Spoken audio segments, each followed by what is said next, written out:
നമുക്കെല്ലാവർക്കും ഓരോ ദിവസം ഓരോ പൂതികളാണല്ലേ.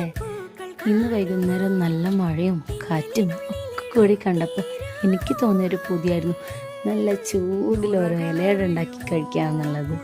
പണ്ടൊന്നും എനിക്കിത് തീരെ ഇഷ്ടമല്ലായിരുന്നു. ഞാനിതിൻ്റെ ഭാഗത്തേക്ക് തിരിഞ്ഞു പോലും നോക്കില്ലായിരുന്നു. പക്ഷേ ഇന്നിപ്പോൾ അങ്ങനെയൊന്നും അല്ല കേട്ടോ.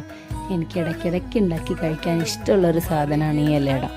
വാഴയിലയിൽ അരിപ്പൊടിയും ശർക്കരയും തേങ്ങയും ഒക്കെ കൂടിയിട്ടിട്ട് നല്ല ചൂടോടെ ആവി കയറ്റി കഴിക്കാൻ നല്ല ടേസ്റ്റാണല്ലേ. എനിക്കും ഭയങ്കര ഇഷ്ടമാണ്. എല്ലാവർക്കും ഒരേ ഇഷ്ടങ്ങളാവില്ല കേട്ടോ. ചില ആൾക്കാർക്ക് ഇത് ഗോതമ്പ് പൊടിയിൽ ഉണ്ടാക്കണത് ഇഷ്ടമായിരിക്കും, ചിലർക്ക് അരിപ്പൊടി ആയിരിക്കും, ഉപ്പിട്ടതാവും മധുരട്ടതാവും. അങ്ങനെ ഓരോരുത്തർക്കും ഓരോ ഇഷ്ടങ്ങളാണ്. നമ്മൾ പലരും പലതരത്തിലുള്ള ആൾക്കാരാണല്ലോ. ഓരോരുത്തർക്കും ഓരോ ഇഷ്ടങ്ങളായിരിക്കും. നിങ്ങൾക്ക് ഏതാണ് ഇഷ്ടം എന്ന് പറയണേ. അപ്പോൾ ഈ വീഡിയോ ഇഷ്ടമായെങ്കിൽ അതും പറയണേ.